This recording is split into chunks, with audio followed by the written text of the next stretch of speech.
회장님, 이제 그만 죽은 아들 결투로 가시죠. 믿었던 수행비서의 비열한 웃음과 함께 재벌 회장 강만호는 천길 낭떠러지로 밀려 떨어졌습니다. 비바람이 몰아치는 절벽 중턱, 부러진 나뭇가지 하나에 매달려 의식을 잃어가던 그때였습니다. 어르신, 정신 차리세요. 제 손잡으시라고요. 밧줄 하나의 의지에 절벽을 타던 37살 약초꾼 진우가 노인의 손을 낚아채며 외쳤습니다. 목숨을 건 구조 끝에 마주한 진실. 노인의 목에 걸린 낡은 펜던트를 본 진우의 눈이 경악으로 물들었습니다. 30년 전 사라진 아들과 죽음의 문턱에서 돌아온 회장, 그리고 그들을 기다리는 피비린내 나는 복수국까지. 과연 두 사람을 잇는 운명의 실타래는 어디로 향하게 될까요? 이야기 시작 전에 구독과 좋아요 해주시면 더 흥미진진한 이야기로 찾아올게요. 오늘의 사연 지금 시작합니다. 강만호 회장이 창밖으로 쏟아지는 자정의 빗줄기를 바라보며 한숨을 내쉬었습니다. 태성그룹이라는 거대한 제국을 일구었지만 정작 자신의 마음 하나 쉴 곳 없는 노인의 어깨가 오늘따라 유난히 작아 보였습니다. 책상 위에 놓인 낡은 사진 한 장에는 30해 전 놀이공원에서 환하게 웃던 어린 아들의 모습이 담겨 있었습니다. 강만호 회장이 가늘게 떨리는 손가락으로 사진 속 아이의 얼굴을 쓰다듬으며 혼잣말을 했습니다. 진우야, 이 아비는 오늘도 내 소식을 기다리다 밤을 다 보냈단다. 방문을 두드리는 소리와 함께 최상국 전무가 비열한 미소를 감춘 채 안으로 들어왔습니다. 최상국 전무가 서류 가방을 내려놓으며 공손하게 고개를 숙였습니다. 회장님, 아직도 그 사진을 보고 계시는군요. 강만호 회장이 사진을 덮으며 무거운 목소리로 대답했습니다. 최 전무 자니가 오밤중에 여긴 웬일인가. 최상국 전무가 의자를 당겨 앉으며 강만호 회장의 눈치를 살폈습니다. 내일 일정 때문이죠. 회장님께서 아드님이 좋아하던 해안 절벽 쪽으로 산행을 가고 싶다고 하셔서 제가 특별한 코스를 준비했습니다. 강만호 회장이 안경을 고쳤으며 최상국 전무를 빤히 쳐다보았습니다. 해안 절벽이라니 거긴 평소에 내가 가던 길이 아니지 않은가. 최상국 전무가 차를 따르며 부드럽게 말을 이었습니다. 사람의 발길이 닿지 않은 곳이라 아주 고즈넉하고 좋습니다. 이번 기회에 아드님 생각도 정리하시고 머리도 좀 식히고 오시는 게 어떠실까요? 강만호 회장이 잠시 망설이다가 고개를 끄덕였습니다. 자니가 그렇게까지 말하니 한번 가보도록 하지. 요즘 가슴이 답답해서 어디라도 좀 걷고 싶긴 했으니까 말이야. 최상국 전무가 회장의 눈을 피하며 속으로 차가운 욕망을 삼켰습니다. 좋은 생각입니다. 회장님, 제가 내일 아침 일찍 모시러 오겠습니다. 한편 깊은 산속 외딴 산막에서는 진우가 기침을 하는 수아의 등을 정성스럽게 쓸어내리고 있었습니다. 희귀질환으로 숨쉬기조차 힘들어하는 딸아이의 얼굴은 종이처럼 하얗게 질려 있었습니다. 수아가 가쁜 숨을 몰아쉬며 진우의 옷소매를 붙잡았습니다. 아빠, 나 이제 괜찮으니까 아빠도 좀 자요. 진우가 수아의 이마에 맺힌 식은땀을 닦아주며 다정하게 말했습니다. 우리 수아는 아빠 걱정 안 해도 돼. 아빠가 내일 꼭 수아 숨 잘 쉬게 해주는 예쁜 꽃 찾아올게. 수아가 힘없이 웃으며 눈을 감았습니다. 꽃 이름이 황금 천년초라고 했지. 아빠가 그거 찾아오면 나 진짜 안 아픈 거지. 진우가 수아의 작은 손을 꼭 쥐며 굳은 결심을 했습니다. 그럼 아빠가 누구냐? 우리나라에서 제일 가는 신만이 아니겠니? 진우가 수아를 잠든 것을 확인한 뒤 낡은 태블릿 PC를 켰습니다. 화면에는 해안 절벽의 복잡한 지형도와 기상 정보가 빽빽하게 떠올랐습니다. 진우가 화면을 손가락으로 넘기며 복잡한 계산을 시작했습니다. 습도가 이 정도면 새벽 안개가 짙게 낄 텐데 절벽 바위 틈에 이끼가 많아서 미끄러울 거야. 산 아래에서 약초방을 운영하는 노인이 문을 열고 한약 봉지를 들고 들어왔습니다. 약초방 노인이 진우의 어깨를 툭 치며 한숨을 쉬었습니다. 진우야, 내일 기상이 심상치 않다던데 꼭 그 해안 절벽까지 가야겠느냐? 진우가 가방에 로프를 챙겨 넣으며 덤덤하게 대답했습니다. 노인장, 수아, 폐 상태가 하루가 다르게 나빠지고 있어요. 이제 남은 건 그 약초뿐입니다. 약초방 노인이 한약 봉지를 내려놓으며 진우를 걱정스럽게 바라보았습니다. 내 실력이야 내가 잘 알지만 거긴 워낙 험해서 베테랑 10만이들도 발을 안 들이는 곳이야. 진우가 등산화 끈을 꽉 조이며 고개를 저었습니다. 위험한 만큼 아무도 못 찾은 거겠죠. 제가 과거에 컴퓨터로 보안망 뚫던 실력으로 그 험한 길 못 뚫겠습니까? 약초방 노인이 혀를 차며 수아의 방 쪽을 살폈습니다. 고집 한번 대단하구나. 암튼 수아는 내가 잘 돌보고 있을 테니 너는 몸 성이 돌아오기나 해라. 진우가 배낭을 메고 문 밖으로 나섰습니다. 부탁드려요 노인장. 이번에 꼭 그 꽃을 따서 수아를 웃게 해줄 겁니다. 다음 날 아침 최상국 전무의 차를 타고 해안가 산 초입에 도착한 강만호 회장은 주위를 둘러보았습니다. 생각보다 길이 험하고 인적이 드물어 강만호 회장의 마음 한구석에 불안함이 스쳤습니다.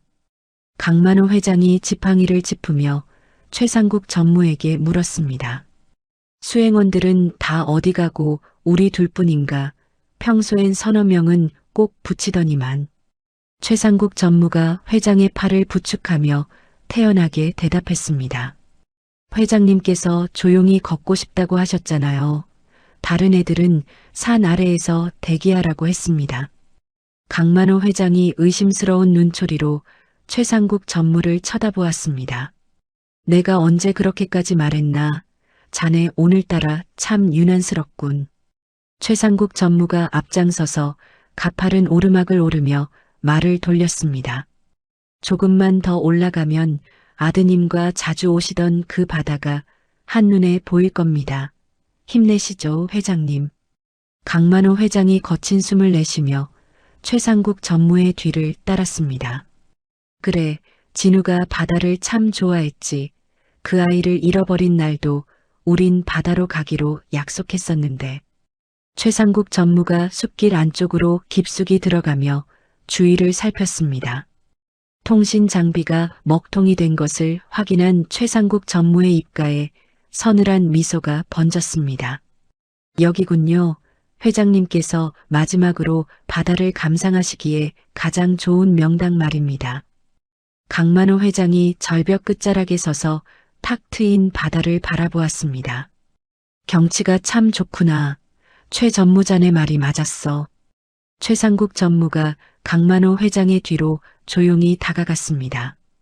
회장님, 이제 그만 아드님 곁으로 가시는 게 어떨까요? 강만호 회장이 깜짝 놀라 뒤를 돌아보며 최상국 전무를 쳐다보았습니다. 최 전무, 방금 뭐라고 했나? 최상국 전무가 회장의 멱살을 움켜쥐며 눈을 부릅떴습니다. 30년 동안 그 죽은 아들 찾겠다고 회사 돈을 그렇게 쏟아부었으면 됐잖아요. 이제 태성그룹은 제가 갖겠습니다. 강만호 회장이 떨리는 목소리로 소리를 질렀습니다. 자네 지금 미친 건가?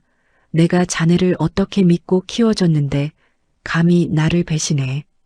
최상국 전무가 강만호 회장을 절벽 끝으로 강하게 밀어붙였습니다. 믿은 게 잘못이죠. 회장님이 돌아가셔야 제가 회장이 되고 세상이 바뀝니다. 강만호 회장이 필사적으로 최상국 전무의 팔을 붙잡으며 애원했습니다. 최 전무, 제발 이러지 말게. 내가 자네에게 모든 걸 줄 수도 있지 않은가. 최상국 전무가 회장의 손을 하나하나 강제로 떼어내며 차갑게 말했습니다. 이미 늦었습니다. 잘 가십시오, 회장님. 최상국 전무가 강만호 회장의 가슴을 온 힘을 다해 밀었습니다. 강만호 회장이 비명을 지르며 깎아지른 절벽 아래 칠흑 같은 바다를 향해 추락했습니다. 같은 시각 절벽 반대편 바위 틈에 매달려 있던 진우는 갑작스러운 비명에 몸을 굳혔습니다. 진우가 귀를 쫑긋 세우며 소리가 난 곳을 응시했습니다. 방금 사람 목소리 아니었어. 이 험한 곳에 누가 온단 말이야. 진우가 태블릿에 연결된 열화상 카메라를 꺼내 절벽 아래를 샅샅이 훑었습니다. 화면에 붉은색 점 하나가 위태롭게 깜빡이는 것이 보였습니다. 세상에, 저기 사람이 매달려 있잖아.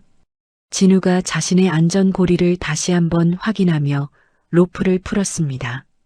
이 정도 높이면 추락했을 때 살아남기 힘들 텐데 어떻게든 가봐야겠어. 진우가 절벽 벽면을 타고 신속하게 비명이 들린 쪽으로 이동하기 시작했습니다. 폭우가 쏟아지기 시작하자 바위가 기름을 바른 듯 미끄러워졌습니다. 진우가 바위 틈을 꽉 움켜쥐며 거친 숨을 내뱉었습니다. 조금만 기다리세요. 내가 지금 갑니다. 절벽 중턱에 튀어나온 소나무 가지에 옷이 걸려 겨우 목숨을 부지한 강만호 회장은 의식을 잃어가고 있었습니다. 강만호 회장이 피 섞인 신음을 내뱉으며 부러진 나뭇가지를 생명줄처럼 붙잡았습니다. 살려줘. 누가 제발 나 좀 살려줘. 진우가 로프를 타고 강만호 회장이 있는 곳까지 거의 다다랐습니다. 진우가 강만호 회장의 상태를 살피며 큰 소리로 외쳤습니다. 어르신, 정신 차리세요. 제 목소리 들리십니까? 강만호 회장이 희미하게 눈을 뜨며 진우를 바라보았습니다. 꿈인가? 진우가 나를 구하러 온 건가? 진우가 강만호 회장의 허리를 단단히 감싸주며 자신의 몸과 연결했습니다.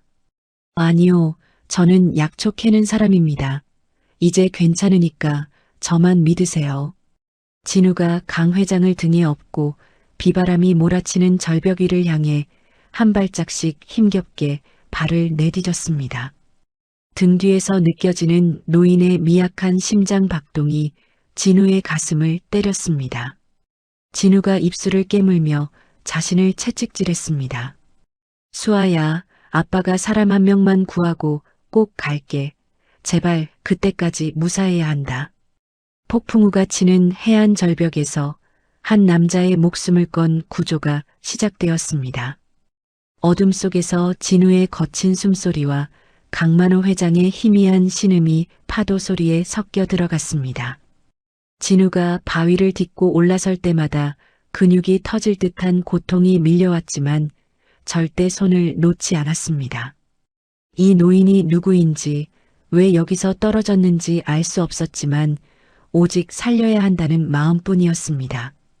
진우가 마침내 평평한 바위 언덕에 도달하여 강만호 회장을 내려놓았습니다. 진우가 노인의 얼굴을 닦아주며 맥박을 확인했습니다. 살아계시는군요. 정말 다행입니다, 어르신. 강만호 회장이 진우의 손을 꼭 쥐며 눈물을 흘렸습니다. 고맙네. 정말 고마워, 젊은이. 진우가 노인을 등에 업고 자신의 산막을 향해 빗속을 뚫고 걷기 시작했습니다. 엇갈린 운명의 두 남자가 거대한 폭풍우 속에서 서로의 체온을 나누며 첫 발을 내디딘 순간이었습니다. 진우가 빗물에 젖은 앞머리를 거칠게 쓸어올리며 강만호 회장의 상태를 살폈습니다. 강만호 회장이 바위에 머리를 기대고 가쁜 숨을 몰아쉬며 진우를 쳐다보았습니다. 정말 고맙네. 자니가 아니었으면 나는 이미 이 세상 사람이 아니었을 거야. 진우가 가방에서 구급상자를 꺼내 소독약을 따며 무뚝뚝하게 대답했습니다. 말씀하지 마세요. 지금 어르신 갈비뼈가 나간 것 같으니까 최대한 숨을 가늘게 쉬어야 합니다. 강만호 회장이 고통스러운 표정으로 얼굴을 찌푸리며 진우의 팔을 잡았습니다. 자네 이름이 뭔가? 나를 구해준 이 은혜를 어떻게 갚아야 할지 모르겠군. 진우가 강만호 회장의 옷을 걷어내고 상처 부위에 약을 바르며 대답했습니다. 제 이름은 진우입니다. 은혜 같은 건 나중에 생각하시고 일단 여기서 살아나갈 생각부터 하시죠. 강만호 회장이 진우의 얼굴을 빤히 바라보며 혼잣말처럼 중얼거렸습니다. 진우라고 했나? 이름이 내 아들과 똑같군. 자네를 보고 있으니 자꾸 그 아이 생각이 나서 말이야. 진우가 압박 붕대를 감으며 강만호 회장의 눈을 피했습니다. 아드님 생각은 나중에 하시고 지금은 체온 떨어지지 않게 이 옷부터 입으세요. 진우가 자신의 방한 외투를 벗어 강만호 회장의 어깨에 덮어주며 주위를 살폈습니다. 절벽 위에서 서치라이트 불빛이 춤을 추듯 아래를 훑기 시작했습니다. 진우가 바닥에 몸을 낮추며 강만호 회장의 입을 손으로 막았습니다. 조용히 하세요. 어르신을 떨어뜨린 사람들이 다시 온 것 같습니다. 같은 시각 산 정상에 마련된 임시 지휘소에서 최상국 전무가 모니터를 노려보았습니다. 최상국 전무가 무전기를 집어 던지며 옆에 있던 경호원에게 소리를 질렀습니다. 어떻게 이 높이에서 떨어졌는데 생체 신호가 아직도 살아있는 거야. 경호원이 고개를 숙이며 떨리는 목소리로 보고했습니다. 죄송합니다, 전무님. 나무에 걸린 것 같은데 지금 블랙팀을 투입해서 확인 중입니다. 최상국 전무가 책상을 주먹으로 내리치며 눈을 부릅떴습니다. 경찰 서장한테 연락해서 산 아랫길 다 막으라고 해. 산사태 위험이라고 핑계대면 되니까 개미 새끼 한 마리도 못 나가게 해라. 경호원이 서둘러 밖으로 나가자 최상국 전무가 독이 바짝 오른 눈으로 어두운 산을 응시했습니다. 강 회장, 당신이 질질 끌던 목숨 오늘 내가 확실히 끊어주지. 진우는 강만호 회장을 등에 업고 절벽 옆으로 난 좁은 동굴 입구로 기어 들어갔습니다. 강만호 회장이 진우의 목을 꼭 껴안으며 미안한 마음을 전했습니다. 진우군, 나 때문에 자네까지 위험에 처하게 해서 정말 미안하네. 진우가 좁은 바위 틈을 통과하며 거칠게 숨을 내뱉었습니다. 미안하면 나중에 수아 약초값이나 넉넉히 쳐주세요. 저는 지금 수아한테 돌아가야 하니까요. 강만호 회장이 진우의 귓가에 대고 작은 목소리로 물었습니다. 수아가 누군가 자네 딸아이 이름인가 보군. 진우가 동굴 안쪽 평평한 곳에 강만호 회장을 내려놓으며 대답했습니다. 네, 폐가 안 좋아서 매일 숨쉬기 힘들어하는 제 딸입니다. 녀석을 살리려고 제가 이 험한 산을 타고 있어요. 강만호 회장이 진우의 손을 잡으며 안타까운 표정을 지었습니다. 지극한 정성이구나. 내 아들이 살았어도 자네처럼 듬직한 아버지가 되었을 텐데 말이야. 진우가 배낭에서 소형 단말기를 꺼내 전원을 켜며 고개를 저었습니다. 어르신, 지금은 감상에 젖을 때가 아닙니다. 적들이 드론까지 띄워서 우리를 찾고 있어요. 진우가 단말기 화면을 조작하며 명석에게 무전을 보냈습니다. 명석아, 내 목소리 들리냐? 지금 해안 절벽 동굴인데 외부 통신이 다 차단됐어. 단말기 너머로 명석의 다급한 목소리가 흘러나왔습니다. 진우 형, 지금 산 아래 경찰들이 다 깔렸어. 최상국 전무가 아예 산을 봉쇄했나 봐. 진우가 입술을 깨물며 화면에 뜨는 적들의 위치를 확인했습니다. 최상국 전무라고 했냐? 그놈들이 여기까지 오게 둘 순 없어. 네가 저놈들 위성 신호 좀 교란해줘. 명석이 자판을 두드리는 소리가 들리더니 자신만만하게 대답했습니다.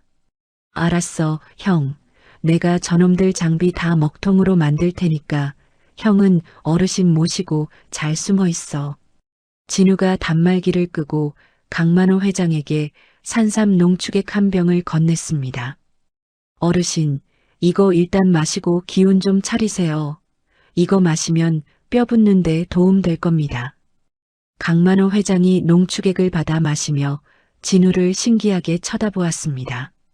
자네는 참 대단한 청년이야.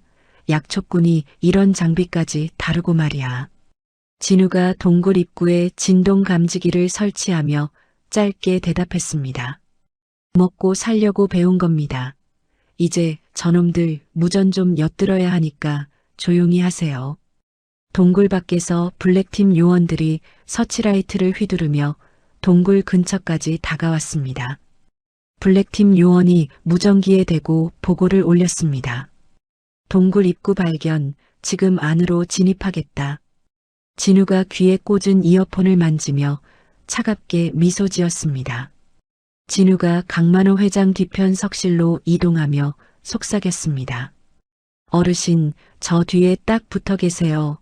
제가 저놈들 정신 좀 빼놓고 올게요.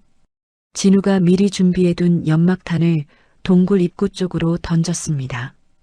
퍼지는 연기 속에서 블랙팀 요원들이 당황하며 총을 겨누었습니다. 진우가 어둠을 틈타 바위 뒤에서 나타나 요원의 팔목을 낚아채 꺾었습니다. 요원이 비명을 지르며 바닥으로 쓰러지자 진우가 그의 무전기를 빼앗아 발로 짓밟았습니다. 진우가 다른 요원의 발목을 걸어 넘어뜨리고 머리를 바닥에 찍게 만들었습니다. 순식간에 요원들을 제압한 진우가 다시 강만호 회장이 있는 곳으로 달려갔습니다. 강만호 회장이 눈을 동그랗게 뜨며 진우를 맞이했습니다. 진우군, 자네 정말 싸움까지 잘하는 건가? 정체가 대체 뭔가? 진우가 숨을 몰아쉬며 가슴팍을 만지다 멈칫했습니다. 아차, 목걸이가 어디 갔지? 아까 싸우다 떨어졌나 봐요. 진우가 바닥을 더듬으며 잃어버린 목걸이를 찾기 시작했습니다. 강만호 회장이 발치에 떨어진 은색 펜던트를 집어들고 떨리는 손으로 만졌습니다. 진우군, 혹시 이게 자네 물건인가? 이 모양은 우리 가문이 문양인데. 강만호 회장이 펜던트 뒷면에 새겨진 작은 이니셜을 확인하고 눈시울을 붉혔습니다. 진우가 강만호 회장의 손에서 펜던트를 낚아채며 대답했습니다. 이거 제 어릴 적부터 있던 제 물건입니다. 어르신이 이걸 어떻게 아세요? 강만호 회장이 진우의 오른쪽 어깨를 붙잡으며 옷을 들춰보았습니다. 청년, 혹시 어깨에 초승달 모양의 화상 흉터가 있나? 제발 대답해주게. 진우가 당황하며 강만호 회장의 손을 뿌리치고 뒤로 물러났습니다. 어르신, 그걸 어떻게 아셨어요? 제 어깨 흉터는 아무도 모르는데. 강만호 회장이 바닥에 주저앉아 오열하며 진우를 올려다보았습니다. 진우야, 내 아들 진우야, 네가 정말 살아있었단 말이냐? 진우가 멍한 표정으로 강만호 회장을 바라보며 머릿속이 하얘졌습니다. 지금 뭐라고 하셨어요? 제가 어르신 아들이라니 그게 무슨 말씀이세요? 강만호 회장이 진우의 손을 꼭 잡고 가슴에 대며 울먹였습니다. 내가 30년 동안 찾아 헤맨 내 아들이 바로 자네였어. 이 펜던트와 흉터가 그 증거야. 진우가 강만호 회장의 눈물 젖은 얼굴을 보며 잃어버렸던 기억의 파편들을 떠올렸습니다. 동굴 밖에서 다시 한번 블랙팀의 거친 발소리가 들려오며 긴박한 분위기가 감돌았습니다. 진우가 강만호 회장을 일으켜 세우며 정신을 가다듬었습니다. 어르신, 일단 여기서 나가야 합니다. 사실인지 아닌지는 살아서 확인하시죠. 강만호 회장이 진우의 부축을 받으며 결연한 의지로 고개를 끄덕였습니다. 그래, 내 아들아, 우리 꼭 살아서 돌아가자. 이 아비가 너를 절대 다시 놓지 않으마. 진우가 강만호 회장을 업고 동굴 깊숙한 비밀 통로를 향해 달리기 시작했습니다. 어둠 속에서 두 남자의 거친 숨소리가 하나로 겹치며 운명의 소용돌이가 휘몰아쳤습니다. 진우가 등 뒤에서 느껴지는 강만호 회장의 온기를 느끼며 입술을 꽉 깨물었습니다. 수아야, 할아버지가 생겼어. 아빠가 할아버지 모시고 꼭 갈게. 폭풍우가 잦아드는 산속에서 30년 만에 재회한 부자의 처절한 탈출극이 본격적으로 시작되었습니다. 진우가 바위벽을 타고 오르며 자신을 추격하는 적들을 향해 분노의 눈빛을 보냈습니다. 내 아버지를 다치게 한 놈들, 내가 절대 용서하지 않겠다. 강만호 회장이 진우의 어깨에 얼굴을 묻으며 벅찬 감동을 가슴에 새겼습니다. 진우는 앞을 가로막는 덤불을 헤치며 산 아래 불빛을 향해 거침없이 나아갔습니다. 운명은 이제 두 사람을 향해 거대한 반격을 준비하고 있었습니다. 진우가 산기슭에 도달하여 명석이 대기하고 있다는 지점을 향해 마지막 힘을 쥐어짰습니다. 강만호 회장의 손이 진우의 가슴팍을 더 세게 움켜쥐며 가족의 유대를 확인했습니다. 멀리서 들려오는 사이렌 소리가 두 사람의 희망을 알리는 서곡처럼 산울림이 되어 퍼졌습니다. 진우가 마을의 작은 불빛을 발견하고 안도의 한숨을 내쉬며 발걸음을 재촉했습니다. 최상국 전무가 산 아래에 마련된 임시 지휘소 모니터를 주먹으로 내리치며 비명을 질렀습니다.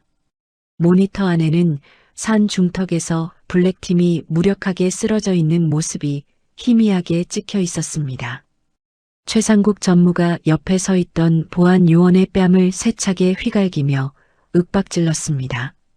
내 놈들은 그 늙은이 하나 제대로 처리하지 못해서 이 난리를 만드는 거냐? 보안 요원이 고개를 숙인 채 벌벌 떨며 대답했습니다. 죄송합니다. 전무님, 그 약초꾼이라는 놈이 보통이 아닙니다. 산 지형을 너무 잘 알고 있습니다. 최상국 전무가 담배를 비벼 끄며 살벌한 눈빛으로 무전기를 집어들었습니다. 산에 투입된 모든 인원에게 전해라. 생포할 필요 없다. 발견 즉시 사살해도 좋으니까 무조건 그 둘을 처리해. 최상국 전무가 입가에 경련을 일으키며 어두운 산등성이를 노려보았습니다. 강 회장, 당신이 살아서 산을 내려가는 일은 절대 없을 거야. 내 손으로 직접 묻어주지. 같은 시각 진우는 강만호 회장을 등에 업고 인적이 드문 덤불을 헤치며 자신의 산막 근처로 접근했습니다. 강만호 회장이 진우의 어깨 너머로 산막 쪽을 살피며 낮은 목소리로 물었습니다. 진우야, 저기 불빛이 보이는 곳이 네가 사는 집이냐? 진우가 숲속 바위 뒤에 몸을 숨기고 거친 숨을 몰아쉬며 대답했습니다. 네, 하지만 지금은 들어갈 수 없어요. 최상국 전무놈들이 벌써 저기까지 깔렸습니다. 산막 마당에는 총을 든 검은 옷의 사내들이 수아의 방을 거칠게 뒤지며 물건들을 밖으로 던지고 있었습니다. 진우가 그 광경을 보고 주먹을 꽉 쥐며 입술을 깨물었습니다. 저게만도 못한 놈들, 감히 수아의 물건에 손을 대다니. 강만호 회장이 진우의 떨리는 어깨를 어루만지며 안타까운 표정으로 말했습니다. 나 때문에 내 아이까지 위험에 처했구나. 정말 이 할아버지가 죽을 죄를 지었어. 진우가 고개를 저으며 다시 강만호 회장을 고쳐 업고 옆길로 발을 옮겼습니다. 자책하지 마세요. 아버지, 저놈들 오늘 제 손에 다 죽을 줄 아세요. 그때 뒤쪽 덤불이 바스락거리더니 흙투성이가 된 명석이 굴러나오듯 나타났습니다. 명석이 안경을 고쳤으며 진우의 팔을 붙잡고 다급하게 속삭였습니다. 형, 여기 있으면 안 돼. 최상국 전무가 수아가 있는 병원까지 사람들을 보냈어. 진우가 명석의 멱살을 잡을 듯이 다가서며 눈을 부릅떴습니다.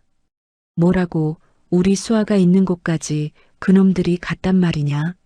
명석이 태블릿 PC를 보여주며 식은땀을 닦고 대답했습니다. 지금 약초방 노인장님이 수아를 데리고 뒷문으로 피신하긴 했는데 최상국 전무놈들이 병원 입구를 안전히 봉쇄했어. 강만호 회장이 명석의 태블릿 화면을 들여다보며 서늘한 목소리로 물었습니다. 자네 최상국 전무 그놈이 지금 어디 있는지 아나? 명석이 강만호 회장의 위험에 눌려 움츠러들며 대답했습니다. 저기 산 정상통신 중개소 쪽에 지휘소를 차린 것 같습니다. 그리고 회장님, 제가 아주 중요한 파일을 복구했어요.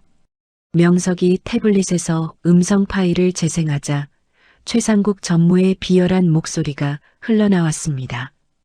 회장 노인네는 절벽에서 밀어버리고 그 아들놈은 이번 기회에 확실히 싹을 잘라야 해. 30년 전처럼 말이야. 강만호 회장이 그 소리를 듣고 온몸을 부르르 떨며 지팡이를 바닥에 내리쳤습니다. 30년 전이라고 그럼 내 아들을 유괴한 것도 저놈의 짓이었단 말이냐? 명석이 고개를 끄덕이며 다음 사진 한 장을 화면에 띄웠습니다. 이 사람 보세요.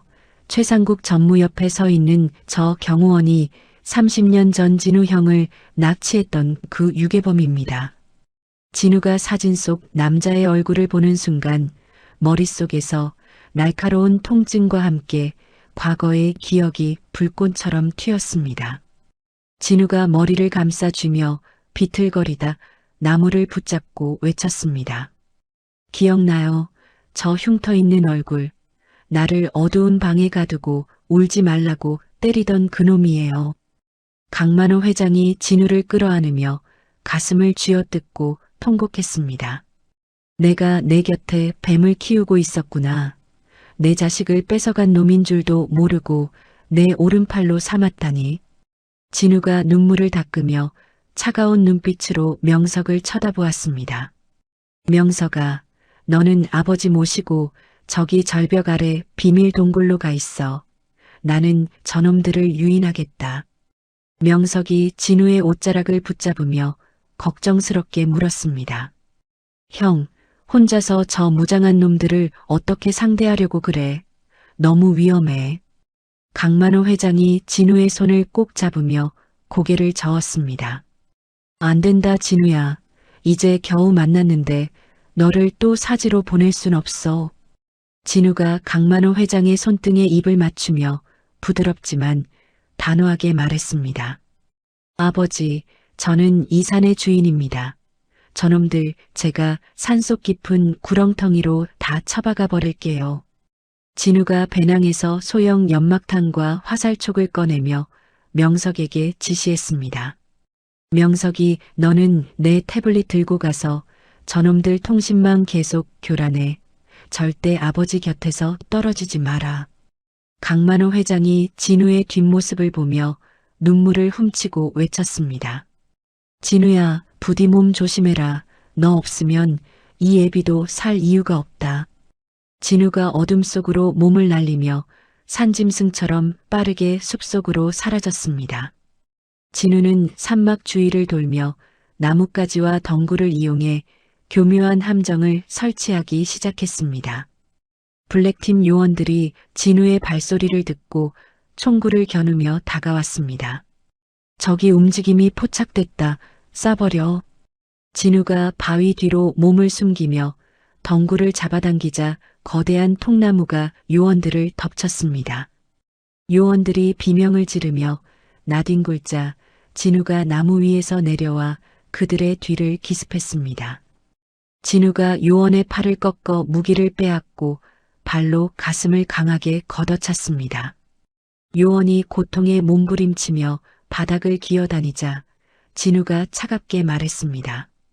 내 딸 수아의 물건을 건드린 대가다. 다음은 내 목숨이 될 거야. 진우가 숲 곳곳에서 신출기몰하게 나타나 적들을 하나씩 처리해 나갔습니다. 하지만 그 시각 최상국 전무는 명석과 강만호 회장이 숨어있는 통신 중개소 쪽을 포착했습니다. 최상국 전무가 모니터에 붉은 점을 가리키며 킬러들에게 소리쳤습니다. 저기다, 저기에 늙은이가 숨어 있어. 지금 즉시 습격해. 명석이 장비를 챙기며 강만호 회장을 부축해 절벽 옆 오솔길로 도망쳤습니다. 최상국 전무의 기동대가 중개소 문을 박차고 들어와 총을 난사했습니다. 명석이 강만호 회장을 바위 틈새로 밀어넣으며 다급하게 속삭였습니다. 회장님, 여기서 절대 나오시면 안 됩니다. 제가 저놈들 유인하고 올게요. 명석이 노트북을 켜서 자판을 두드려 중개소의 비상 사이렌을 울리게 만들었습니다. 적들이 소음이 나는 쪽으로 몰려가자 명석이 반대편으로 미친 듯이 달리기 시작했습니다. 강만호 회장이 어둠 속에 홀로 남아 가슴을 졸이며 진우의 이름을 불렀습니다. 진우야, 제발 무사히 돌아와 다오. 이 늙은 아비가 너를 기다리고 있다. 진우는 적들을 따돌리고 명석과 약속했던 망자암 절벽 위로 올라갔습니다. 안개가 자욱한 절벽 끝에 서자 최상국 전무가 비열한 웃음을 지으며 나타났습니다. 최상국 전무가 손에 든 수아의 낡은 인형을 흔들며 진우를 조롱했습니다. 강진우, 내 딸내미가 이 인형을 참 아끼더군. 병원 침대에 두고 간 걸 내가 챙겨왔지. 진우가 인형을 보는 순간 심장이 멎는 듯한 충격에 다리를 휘청거렸습니다. 최상국, 내 놈이 감히 내 딸 수아를 건드렸단 말이냐? 최상국 전무가 인형의 목을 비틀어 쥐며 차갑게 대답했습니다. 늙은 회장님 어디 숨겼는지 말해. 안 그러면 내 딸내미 목도 이 인형처럼 만들어주지.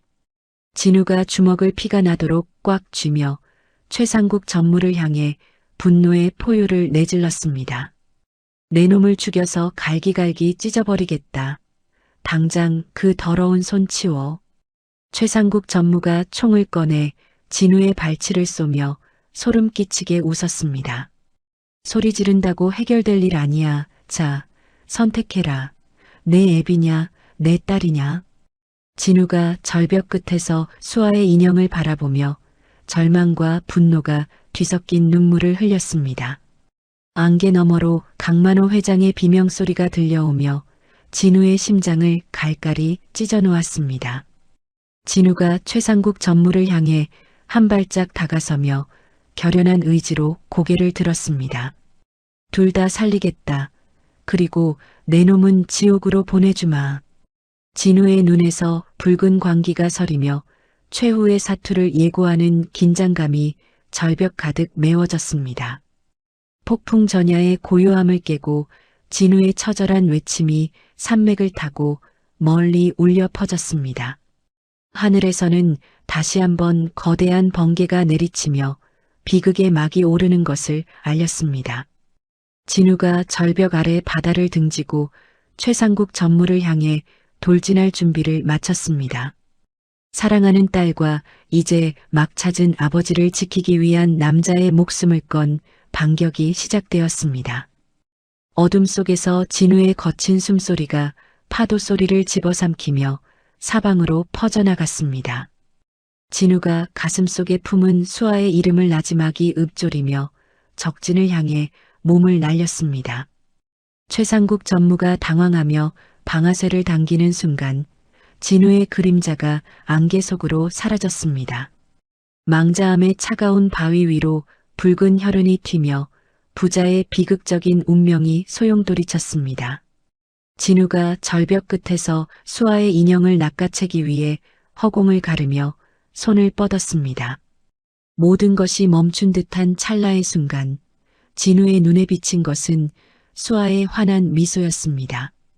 진우가 입술을 깨물며 자신을 던져 딸의 희망을 붙잡으려 사력을 다했습니다. 최상국 전무의 비열한 웃음소리가 허공을 맴돌며 진우의 귀를 괴롭혔습니다. 진우는 절망 속에서도 절대 희망의 끈을 놓지 않겠노라 다짐하며 눈을 부릅떴습니다. 안개 자욱한 절벽 끝에서 한 남자의 처절하고도 위대한 싸움이 불꽃처럼 타올랐습니다. 망자암에 짙은 안개 사이로 지팡이 소리가 규칙적으로 울려 퍼지자 최상국 전무의 눈동자가 경악으로 물들었습니다. 죽은 줄로만 알았던 강만호 회장이 피투성이가 된 정장 차림으로 당당하게 걸어 나오며 최상국 전무를 노려보았습니다. 강만호 회장이 최상국 전무의 앞에 서서 가래 끓는 목소리로 일갈했습니다. 상구가 내 놈이 감히 내 아들과 손녀를 건드리고도 무사할 줄 알았느냐. 최상국 전무가 쥐고 있던 수아의 인형을 바닥에 떨어뜨리며 뒷걸음질을 쳤습니다. 이럴 리가 없어. 분명히 절벽 아래로 떨어지는 걸 내 눈으로 확인했는데 말이야. 강만호 회장이 가슴을 움켜쥐면서도 무너지지 않는 위험을 보이며 소리쳤습니다. 하늘이 돕고 산이 도와서 내가 살았다. 이제 내 놈의 그 더러운 야욕도 여기서 끝이다. 진우가 그 틈을 놓치지 않고 배낭 옆에 달린 섬광탄의 핀을 입으로 뽑아 던졌습니다. 눈을 멀게 하는 강력한 빛이 절벽 위를 뒤덮자 최상국 전무와 부하들이 비명을 지르며 눈을 가렸습니다. 진우가 강만호 회장의 허리를 낚아채며 절벽 아래로 몸을 날렸습니다. 우리는 죽으러 가는 것이 아니라 살러 가는 것입니다, 아버지. 진우가 미리 설치해 두었던 와이어 고리에 장치를 걸고 순식간에 수직으로 하강했습니다. 안개 속에서 두 사람의 그림자가 사라지자 최상국 전무가 허공에 대고 총을 난사하며 절규했습니다. 잡아, 당장 저놈들 잡아오란 말이야. 진우와 강만호 회장은 거센 파도가 들이치는 해안가 비밀 동굴 안으로 무사히 착지했습니다. 진우가 강만호 회장을 평평한 바위 위에 앉히고 젖은 옷을 털어주며 물었습니다. 아버지, 어디 다친 곳은 없으세요? 숨은 좀 어떠세요? 강만호 회장이 진우의 손을 꼭 잡으며 눈시울을 붉혔습니다. 나는 괜찮다, 진우야. 그보다 내 다리에서 피가 너무 많이 나는구나. 진우가 바지를 걷어 올리며 대수롭지 않다는 듯 웃어 보였습니다. 이 정도는 산삼뿌리에 긁힌 것보다 안 아파요. 그보다 아버지 어깨 좀 보여주세요. 진우가 조심스럽게 강만호 회장의 셔츠를 걷어내자 그곳엔 30년 전 아들에게 발라주던 연고의 흔적처럼 깊게 패인 화상 흉터가 있었습니다. 강만호 회장이 진우의 어깨에 있는 똑같은 모양의 초승달 흉터를 어루만지며 흐느꼈습니다. 이 흉터는 네가 7살 때 주방에서 데었을 때 생긴 거란다. 내가 직접 약을 발라주며 울지 말라고 달랬었지. 진우가 자신의 목에 걸린 은재 펜던트를 열어 강만호 회장이 내민 사진과 대조해 보았습니다. 두 개의 펜던트가 마치 자석처럼 하나로 맞물리자 진우의 머릿속에서 잃어버린 기억들이 폭포처럼 쏟아졌습니다. 아버지, 기억나요? 아버지가 저를 목마 태우고 이 펜던트를 보여주며 우리 가문의 증표라고 말씀하셨죠? 강만호 회장이 진우를 가슴이 터지도록 끌어안으며 오열했습니다. 그래, 내 아들 진우야. 30년 세월이 이렇게 야속하게 흘렀어도 결국 너를 만나는구나. 진우가 강만호 회장의 등을 토닥이며 차가운 복수심을 눈에 담았습니다. 울지 마세요, 아버지. 이제부터는 제가 아버지를 대신해서 저놈들을 심판하겠습니다. 강만호 회장이 고개를 들며 진우의 얼굴을 두 손으로 감쌌습니다. 너는 약초꾼이 아니라 태성그룹의 주인이다. 이제 내 모든 권한을 너에게 넘기마. 동굴 밖에서 엔진 소리가 들리더니 명석이 모터보트를 몰고 안개 속에서 나타났습니다. 명석이 보트에서 내리며 진우와 강만호 회장에게 구명조끼를 던져주었습니다. 형, 회장님, 빨리 타세요. 최상국 전무놈들이 해안도로까지 내려왔어요. 진우가 강만호 회장을 부축해 보트에 태우고 명석의 노트북을 낚아챘습니다. 명석아, 태성그룹 메인 서버로 접속할 수 있는 비상통로 열어뒀지. 명석이 보트를 급회전시키며 자판을 두드려 대답했습니다. 당연하지. 내가 진우 형 동료인데 그 정도도 못할까봐 지금 바로 연결했어. 강만호 회장이 품속에서 작은 은색 카드를 꺼내 진우에게 건넸습니다. 이게 그룹의 모든 자금을 움직일 수 있는 마스터 코드란다. 이걸로 최 전무의 숨통을 끊어라. 진우가 카드의 코드를 노트북에 입력하자 최상국 전무가 숨겨둔 수천억 원의 차명 계좌들이 화면에 떴습니다. 진우가 차가운 미소를 지으며 엔터키를 강하게 눌렀습니다. 최상국, 네가 그렇게 좋아하던 돈부터 한 푼도 못 쓰게 만들어주지. 보트가 파도를 가르며 마을 항구를 향해 전속력으로 질주했습니다. 하지만 마을 병원에 도착한 진우의 눈앞에는 수십 명의 검은 양복 사내들이 병원 입구를 가로막고 있었습니다. 진우가 보트에서 내려 병원을 바라보며 주먹을 꽉 쥐었습니다. 저놈들이 수아를 인질로 삼으려고 병원을 아예 요새로 만들었군요. 명석이 태블릿을 확인하며 당황한 기색으로 소리쳤습니다. 형, 경찰들까지 최상국 전무한테 매수됐나 봐. 우리 접근조차 못하게 막고 있어. 강만호 회장이 보트 위에서 위성 전화를 집어들고 어딘가로 전화를 걸었습니다. 박 팀장인가? 나 강만호다. 지금 즉시 헬기를 띄워서 내가 말하는 좌표로 정예 요원들을 보내라.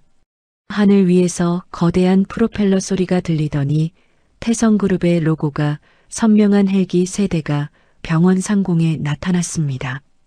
강만호 회장의 전용 보안 팀장인 박 팀장이 헬기에서 레페를 타고 내려오며 외쳤습니다. 회장님, 늦어서 죄송합니다. 지금부터 저희가 길을 열겠습니다. 보안 요원들이 최상국 전무의 용역들을 순식간에 제압하며 병원 로비로 진입했습니다. 진우가 박 팀장의 어무를 받으며 수아가 있는 3층 특수병동으로 미친 듯이 계단을 뛰어 올라갔습니다. 수아의 병실 문을 발로 차고 들어가자 킬러 한 명이 수아의 호흡기에 손을 대려하고 있었습니다. 진우가 바닥에 놓인 의료용 카트를 밀어 킬러의 다리를 걷어차고 얼굴을 주먹으로 가격했습니다. 킬러가 비명을 지르며 쓰러지자 진우가 수아를 품에 안고 굵은 눈물을 흘렸습니다. 수아야, 미안해. 아빠가 너무 늦었지. 이제 괜찮아. 아무도 너 못 건드려. 수아가 희미하게 눈을 뜨며 진우의 뺨을 작은 손으로 만졌습니다. 아빠, 나 무서웠어. 근데 아빠가 올 줄 알았어. 강만호 회장이 병실 안으로 들어와 수아의 손등에 입을 맞추며 오열했습니다. 이 아이가 내 손녀로구나. 이렇게 예쁜 아이를 내가 이제야 보다니 이 할아버지가 정말 미안하다. 병원 밖에서는 강만호 회장의 생존과 최상국 전무의 만행이 담긴 영상이 인터넷에 퍼지기 시작했습니다. 명석이 유포한 영상은 순식간에 수백만 조회수를 기록하며 전 국민의 분노를 자아냈습니다. 최상국 전무를 지지하던 이사진들이 겁을 집어먹고 하나둘씩 강만호 회장에게 충성 맹세 메시지를 보냈습니다. 진우가 수아를 보안 요원에게 맡기고 강만호 회장의 곁에 서서 단호하게 말했습니다. 아버지, 이제 본사로 가시죠. 저놈이 앉아있는 그 자리를 제가 직접 빼앗아 오겠습니다. 강만호 회장이 진우의 손목을 잡고 자신의 손목에 채워진 은팔찌와 똑같은 것을 채워주었습니다. 그래, 가자. 내 아들아.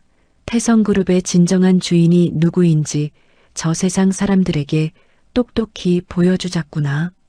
두 부자는 병원 앞에 대기하고 있던 검은색 대형 세단에 몸을 실었습니다. 차창 밖으로 쏟아지는 언론사들의 플래시 세례를 뒤로하고 차는 본사를 향해 거침없이 달렸습니다. 진우가 차 안에서 노트북을 닫으며 최상국 전무에게 마지막 경고 메시지를 보냈습니다. 내 놈이 누리던 가짜 왕자는 여기까지다. 지옥 갈 준비나 해라. 강만호 회장의 눈에는 30해 전 잃어버렸던 아들을 향한 신뢰와 새로운 희망이 가득 차올랐습니다. 진우가 아버님의 손을 꼭 쥐며 창밖의 밤거리를 뚫어지게 응시했습니다. 우리의 운명은 이제 막 다시 시작되었음을 알리는 가로등 불빛이 길게 늘어졌습니다. 본사 건물 꼭대기의 전광판에는 강만호 회장의 생환 소식이 대대적으로 보도되고 있었습니다.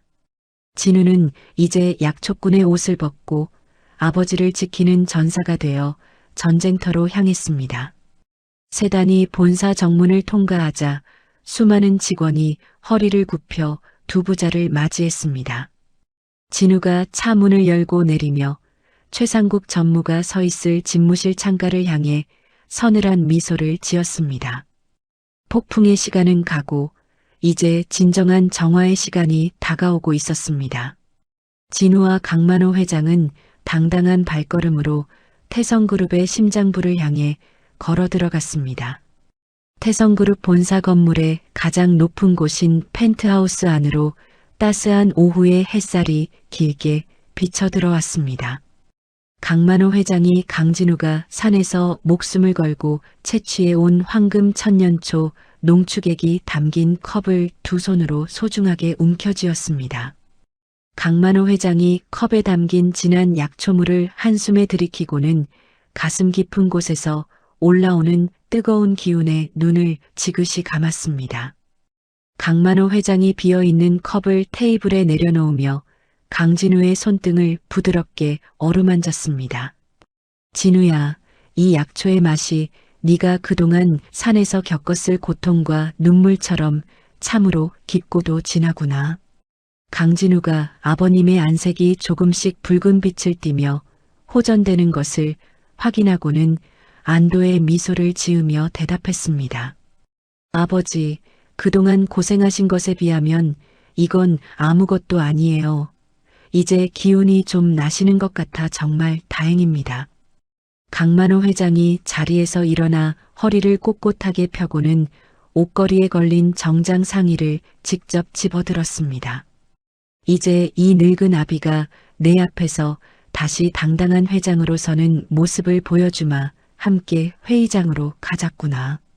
같은 시각 본사 대회의실 안에서는 최상국 전무가 회장 자리에 앉아 이 사진을 거만하게 내려다보고 있었습니다. 최상국 전무가 서류 뭉치를 탁 소리나게 내려놓으며 승리감에 젖은 목소리로 말했습니다.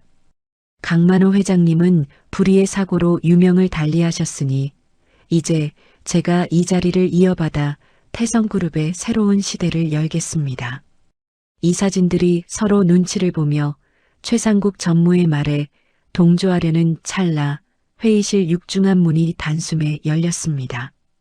강만호 회장이 지팡이를 바닥에 힘차게 내리치며 회의장 안으로 당당한 걸음으로 걸어 들어왔습니다.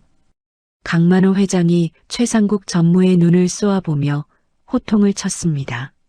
상구가, 내가 아직 시퍼렇게 살아있는데 감히 누구 자리를 탐낸다는 말이냐. 최상국 전무가 앉아있던 의자에서 뒤로 넘어질 듯 비틀거리며 새파랗게 질린 얼굴로 소리쳤습니다.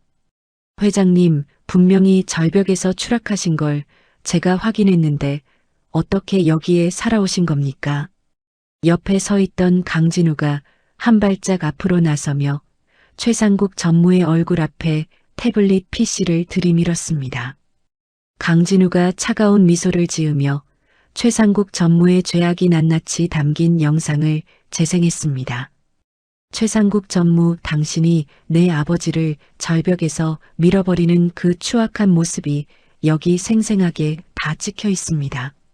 명석이 해독에 성공한 녹취 파일 속에서는 최상국 전무의 비열한 계획과 살인 미수 공모 내용이 회의실 가득 울려 퍼졌습니다. 회의장에 모인 이 사진들이 경악을 금치 못하며 최상국 전무를 향해 비난의 화살을 쏟아붓기 시작했습니다. 강만호 회장이 다시 한번 이사들을 향해 엄중한 목소리로 선언했습니다. 오늘 이 자리에서 최상국 전무의 해임과 영구 제명 결의안을 즉석에서 상정하고 통과시키겠습니다. 반대하는 사람 있으면 어디 한번 나와 보시죠. 최상국 전무가 바닥에 주저앉아 머리를 감싸주며 절망적인 비명을 질렀습니다. 이럴 리가 없어. 내가 어떻게 만든 기회인데 이렇게 무너질 수는 없단 말이야. 강진우가 문 밖에서 대기하고 있던 경찰들에게 손짓을 하자 최상국 전무의 양팔에 차가운 수갑이 채워졌습니다. 강진우가 끌려나가는 최상국 전무의 뒤등을 바라보며 가슴속 깊이 응어리졌던 분노를 털어냈습니다. 전쟁 같던 회의가 끝나고 강만호 회장은 강진우와 강수아를 데리고 본가 정원의 아늑한 테이블에 앉았습니다. 강만호 회장이 강수아의 접시에 맛있는 고기를 직접 썰어 올려주며 인자한 할아버지의 미소를 지었습니다. 우리 수아, 그동안 무서운 아저씨들 때문에 고생 많았지. 할아버지가 맛있는 거 많이 사줄 테니 이제 걱정 마라. 강수아가 고기를 맛있게 먹으며 강만호 회장의 품에 쏙 안겨 대답했습니다. 할아버지가 우리 아빠 구해주신 거예요. 할아버지는 진짜 최고예요.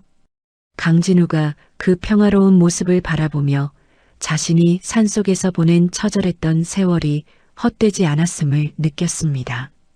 강진우가 아버님께 와인을 한 잔 따라드리며 부드러운 목소리로 말했습니다. 아버지, 30년 만에 이렇게 밥을 같이 먹으니 정말 꿈만 같습니다. 강만호 회장이 잔을 받아들고는 강진우의 눈을 지그시 바라보며 사과했습니다. 진우야, 내가 내 엄마와 너를 지키지 못해 30해 동안 너를 고생시켰구나. 이 아비가 정말 죽을 죄를 지었어.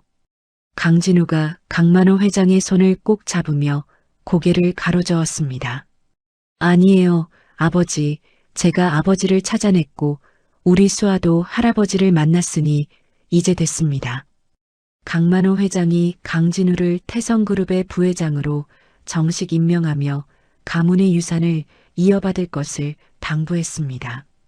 너는 이제 약초꾼이 아니라 수만 명의 직원을 책임지는 태성그룹의 기둥이니 항상 사람의 생명을 귀하게 여겨야 한다. 강진우가 강만호 회장의 뜻을 받들어 태성그룹의 새로운 비전을 선포했습니다. 아버지 말씀대로 우리 기업의 첫 번째 가치는 생명 존중으로 하겠습니다.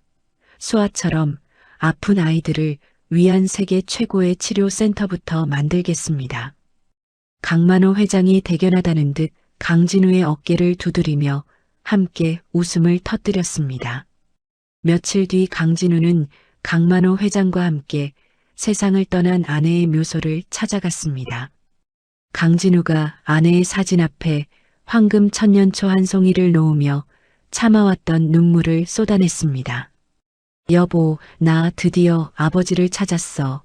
그리고 우리 수아도 이제 할아버지 사랑 듬뿍 받으며 건강해질 거야. 강만호 회장이 며느리의 비석을 손수건으로 닦아주며 묵직한 목소리로 말했습니다. 아가야, 내 남편과 딸은 이제 내가 목숨을 걸고 지키마. 하늘나라에서 편히 쉬면서 우리 가족 지켜봐 다오. 강진우가 아버님의 뒷모습을 보며 이제야 진정한 가족의 완성된 행복을 가슴 깊이 새겼습니다. 묘소를 내려오는 길에 강수아가 강진우와 강만호 회장의 손을 양옆에서 잡고 폴짝폴짝 뛰었습니다. 강진우는 불치병에 걸린 딸을 살리기 위해 산을 타던 그 고통의 시간들이 결국 아버지를 만나게 해준 운명의 끈이었음을 깨달았습니다. 태성그룹 본사 건물 전광판에는 강진우 부회장의 취임 소식과 함께 생명 존중 경영에 대한 기사가 연일 보도되었습니다. 강진우는 직원들로부터 존경받는 리더로서 첫 발을 내디뎠고 강만호 회장은 그런 아들을 흐뭇하게 바라보며 경영 노하우를 전수했습니다. 강수아의 병실은 이제 하얀 벽지가 아닌 아이가 좋아하는 캐릭터와 꽃들로 가득 차 희망의 공간으로 변했습니다. 강진우가 수아의 머리를 쓰다듬으며 이제 다시는 헤어지지 말자고 약속하며 평화로운 밤을 맞이했습니다. 하지만 행복한 웃음꽃이 피어나는 저녁, 강진우의 집 거실 테이블 아래 은밀하게 부착된 검은색 소형 도청 장치가 깜빡거렸습니다. 최상국 전무의 충직한 수하였던 경호원이 어두운 지하방에서 헤드셋을 쓰고 그들의 대화를 엿듣고 있었습니다.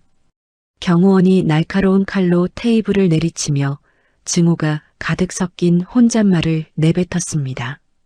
강 회장, 당신들이 그렇게 웃으며 행복할 수 있는 시간이 얼마나 남았을지 두고 보자고.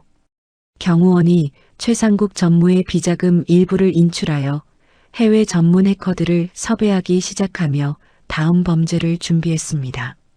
찬란한 불빛 아래 숨겨진 거대한 어둠의 그림자가 다시 한번 강진우 가족을 향해 기어오고 있었습니다. 강진우는 그런 위험을 전혀 눈치채지 못한 채 수아의 동화책을 읽어주며 평화로운 미소를 짓고 있었습니다. 강만호 회장이 서재에서 태성그룹의 미래를 위한 서류를 검토하다가 갑자기 불어온 차가운 바람에 어깨를 움츠렸습니다. 창밖의 밤하늘은 유난히 어두웠고 폭풍 전야의 정적만이 집 안가득 메워지기 시작했습니다. 강진우가 잠든 수아의 이불을 덮어주고 방을 나오며 거실에 불을 끄는 순간 도청 장치의 불빛이 더욱 차갑게 빛났습니다.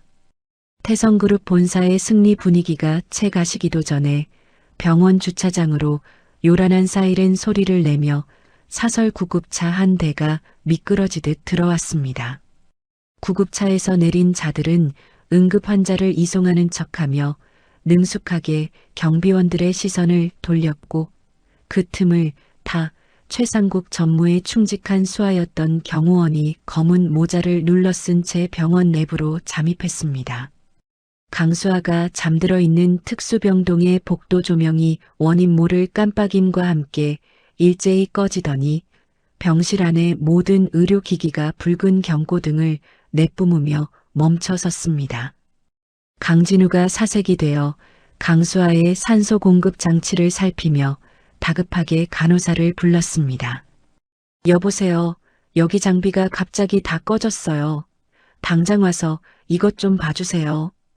복도 끝에서 달려오던 간호사가 당황하며 비상벨을 눌렀지만 벽에 설치된 모니터에는 해골 모양의 아이콘과 함께 기괴한 글자들이 나타났습니다. 간호사가 떨리는 손으로 모니터를 가리키며 뒷걸음질을 쳤습니다. 강 부회장님, 시스템이 완전히 잠겼어요. 해킹을 당한 것 같아요. 강진우가 모니터를 주먹으로 내리치며 분노에 찬 목소리로 소리쳤습니다. 최상국, 이 비겁한 놈이 결국 우리 수아까지 건드리는구나. 그때 강진우의 휴대전화로 발신번호 표시 제한의 영상 통화가 걸려왔습니다. 화면 속에서는 도주 중인 최상국 전무가 어두운 차량 안에서 비열한 웃음을 지으며 나타났습니다. 최상국 전무가 화면 너머로 수아의 실시간 상태를 보여주며 입술을 하찼습니다. 진우야, 내 딸내미 숨통이 달랑달랑한 게 아주 보기 좋구나. 지금부터 딱 30분 주겠다. 강진우가 휴대전화를 으스러지게 쥐며 이를 갈았습니다. 원하는 게 뭐야? 돈이냐 아니면 내 목숨이냐 말만 해. 최상국 전무가 담배 연기를 화면에 뿜으며 차갑게 요구했습니다. 돈도 좋지만 추적은 귀찮으니까 말이야. 해외 가상화폐 계좌로 5천억 원을 송금해라. 1분이라도 늦으면 내 딸의 산소 호흡기는 영원히 멈출 거다. 옆에서 이 광경을 지켜보던 강만호 회장이 가슴을 움켜쥐며 비틀거리다 바닥에 주저앉았습니다. 강만호 회장이 식은땀을 흘리며 가쁜 숨을 몰아쉬었습니다. 상구가 내 놈이 정녕 인간의 탈을 쓰고 이런 짓을 한단 말이냐. 제발 아이만은 살려다오. 최상국 전무가 강만호 회장의 고통스러운 모습을 즐기듯 소리내어 웃었습니다. 회장님, 아직 안 돌아가셨네요. 그 심장으로 얼마나 버티나 구경하는 것도 재미있겠군요. 강만호 회장이 심장 발작으로 인해 입가에 거품을 물며 의식을 잃어가기 시작했습니다. 강진우가 쓰러진 아버지를 붙잡고 울부짖으며 보안 요원들을 불렀습니다. 박 팀장님, 아버지가 쓰러지셨어요. 당장 응급처치실로 옮겨주세요. 박 팀장이 달려와 강만호 회장을 업고 뛰어나가자 강진우는 홀로 남겨진 병실에서 절망의 구렁텅이에 빠졌습니다. 강진우가 창백하게 질린 강수아의 얼굴을 어루만지며 굵은 눈물을 뚝뚝 흘렸습니다. 수아야, 아빠가 미안해. 아빠가 널 꼭 살릴 테니까 조금만 더 버텨줘. 명석이 태블릿 PC를 들고 병실 안으로 뛰어들어오며 자판을 미친 듯이 두드려댔습니다. 형, 최상국 전무가 보낸 랜섬웨어가 너무 강력해. 해외 서버랑 연결되어 있어서 여기서 풀려면 시간이 너무 부족해. 강진우가 명석의 어깨를 꽉 잡으며 눈을 부릅떴습니다. 방법이 없을 리가 없잖아. 너 천재 개발자라며 뭐든 해보란 말이야. 명석이 안경을 고쳤으며 지도 화면을 진우에게 보여주었습니다. 형, 신호가 아주 가까운 곳에서 잡히고 있어. 최상국 전무놈이 병원 근처 이동식 통신 차량에서 조종하고 있는 게 분명해. 강진우가 벽에 걸린 소화기를 집어들며 결연한 의지로 병실 문을 박차고 나갔습니다. 명석아, 너는 여기서 수동으로라도 수아 산소 공급해줄 수 있는 방법 찾아. 나는 그놈들 직접 잡으러 간다. 명석이 수동 펌프를 강수아의 입에 가져다 대며 다급하게 대답했습니다. 걱정 마, 형. 내가 내 목숨을 걸고서라도 수아 숨은 안 끊어지게 할게. 꼭 잡아와. 강진우가 계단을 뛰어내려가 지하 기계실로 향하는 통로에서 최상국 전무의 용역들과 맞닥뜨렸습니다. 용역 한 명이 쇠파이프를 휘두르며 강진우의 앞을 가로막았습니다. 부회장님, 어디 급하게 가시나 본데 우리랑 좀 놀다 가셔야겠습니다.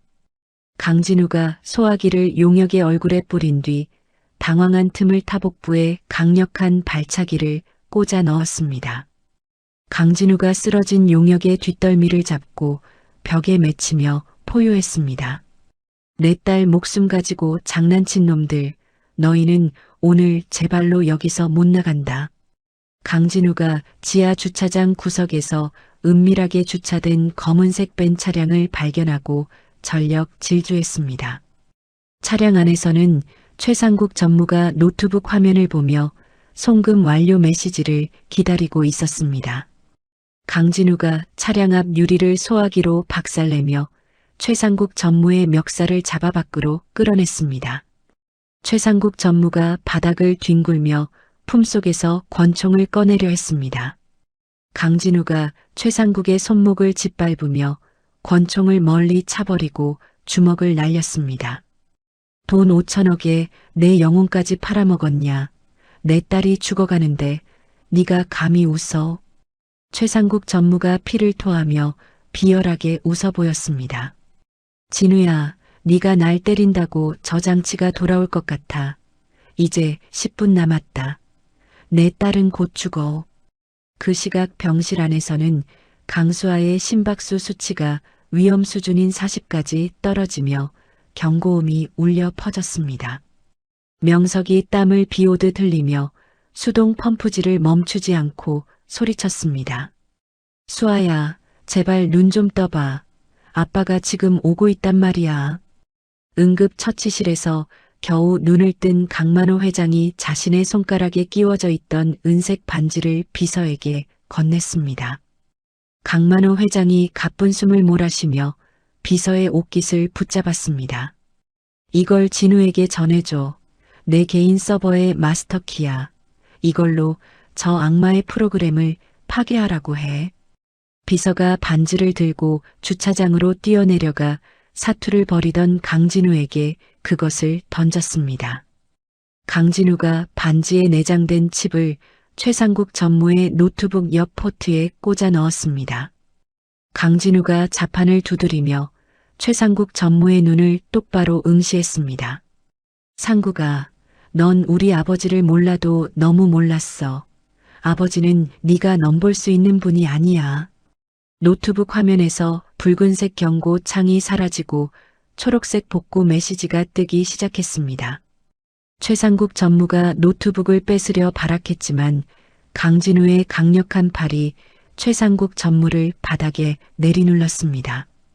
병원 3층의 조명이 일제히 돌아오며 의료기기들이 다시 가동되는 소리가 복도를 메웠습니다. 강수아의 호흡기가 정상적인 리듬을 찾으며 산소 포화도 수치가 올라가기 시작했습니다. 명석이 모니터를 확인하고는 다리에 힘이 풀려 주저앉으며 안도의 눈물을 흘렸습니다. 살았다. 수아야, 우리가 해냈어. 내 아빠가 해냈단 말이야. 하지만 강수아는 여전히 눈을 뜨지 못한 채 얕은 숨만을 몰아쉬고 있었습니다. 주차장에서 최상국 전무를 경찰에게 인계한 강진우가 피투성이가 된 채 병실로 달려들어왔습니다. 강진우가 강수아의 침대 옆에 무릎을 꿇고 아이의 작은 손을 부여잡았습니다. 수아야, 아빠 왔어. 아빠 목소리 들리니 제발 아빠 좀 봐줘. 아이의 심박 그래프가 다시 요동치기 시작하더니 이내 가느다란 직선을 그리며 긴 비프음을 내뱉었습니다. 강진우가 세상을 다 잃은 듯한 표정으로 강수아의 몸 위로 무너져 내렸습니다. 안 돼, 수아야, 아빠가 다 해결했어. 이제 숨 잘 쉴 수 있단 말이야. 강진우의 절규가 병원 전체를 흔들며 슬픔의 파도를 일으켰습니다.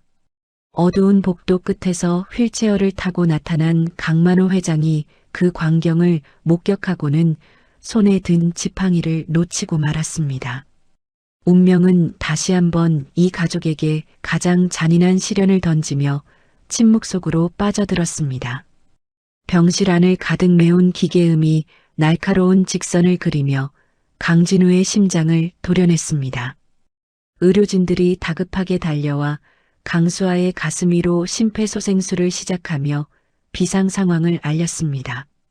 강진우가 하얗게 질린 얼굴로 강수아의 침대 다리를 붙잡으며 바닥에 무너져 내렸습니다. 안 돼요, 수아야. 아빠가 여기 있잖아. 제발 아빠 좀 봐줘. 담당 의사가 땀을 흘리며 강수아의 가슴을 압박하다가 간호사에게 소리쳤습니다. 제세동기 준비하세요, 빨리. 강진우가 정신이 나간 사람처럼 강수아의 이름을 부르며 담당 의사의 바짓가랑이를 붙잡았습니다. 선생님, 우리 수아 좀 살려주세요.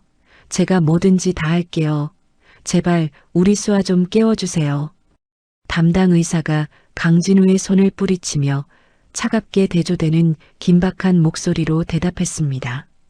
보호자님, 일단 밖으로 나가 계세요. 저희가 최선을 다하고 있습니다. 복도에서 휠체어를 타고 나타난 강만호 회장이 이 광경을 목격하고는 가슴을 쥐어뜯으며 통곡했습니다. 이게 무슨 날벼락이냐. 내 아들을 이제야 찾았는데 내 손녀를 이렇게 보낼 수는 없다. 강진우가 갑자기 무언가 생각난 듯 피투성이가 된 품 안에서 작은 유리병 하나를 꺼냈습니다. 진우가 떨리는 손으로 유리병의 마개를 열며 강수아에게 다가갔습니다. 이게 마지막이에요. 아버지를 살렸던 그 약초예요. 수아야, 이거 마시고 제발 힘 좀 내보자. 간호사가 강진우의 앞을 가로막으며 제지했습니다. 환자분 지금 위급한 상황이에요. 이런 검증 안 된 걸 먹이시면 안 됩니다.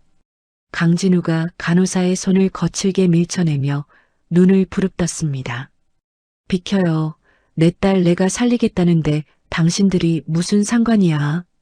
강진우가 강수아의 입술을 조심스럽게 벌리고 황금 천년초 농축액을 한 방울씩 흘려 넣었습니다. 강진우가 강수아의 목줄기를 쓸어내리며 간절하게 기도했습니다. 수아야, 아빠가 미안해.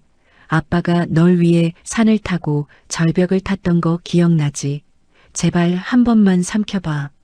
모두가 숨을 죽이고 모니터를 바라보는 가운데 강수아의 목울대가 아주 미세하게 움직였습니다. 그 순간 멈춰있던 심박 그래프가 요동을 치더니 삐소리가 규칙적인 박동 소리로 바뀌었습니다. 삐, 삐, 삐 소리가 병실 안을 채우자 담당 의사가 믿을 수 없다는 듯 모니터를 가리켰습니다. 심박이 돌아왔습니다. 기적이 일어났어요. 강진우가 강수아의 손등에 얼굴을 묻고 참아왔던 오열을 터뜨렸습니다. 고맙다 수아야, 살아줘서 정말 고맙다. 내 딸 장하다. 강만호 회장이 휠체어에서 내려와 강수아의 발을 어루만지며 눈물을 닦았습니다. 하늘이 돕고 땅이 도왔구나.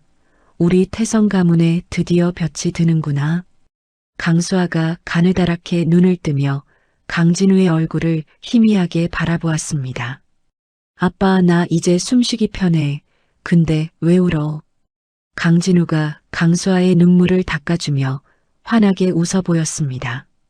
아니야, 아빠가 너무 좋아서 그래. 이제 수아 안 아플 거야. 할아버지가 수아 지켜주실 거야. 강수아가 강만호 회장을 보며 예쁜 미소를 지었습니다. 할아버지, 나 이제 안 아파요. 할아버지랑 나중에 꼭 구경 가요. 강만호 회장이 강수아의 머리를 쓰다듬으며 인자하게 대답했습니다. 그래, 우리 강아지 할아버지가 세상에서 제일 넓은 꽃밭을 다 사주마. 병실 밖 주차장에서는 경찰들이 최상국 전무를 연행하며 사건 현장을 정리하고 있었습니다. 수갑을 찬 최상국 전무가 강진우를 발견하고는 도끼 서린 눈으로 소리를 질렀습니다. 강진우, 내 놈이 운이 좋았을 뿐이야.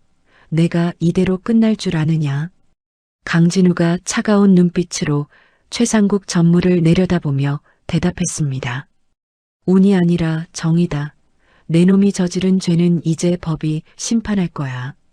옆에 있던 명석이 태블릿 PC를 들어 보이며 최상국 전무에게 쐐기를 박았습니다.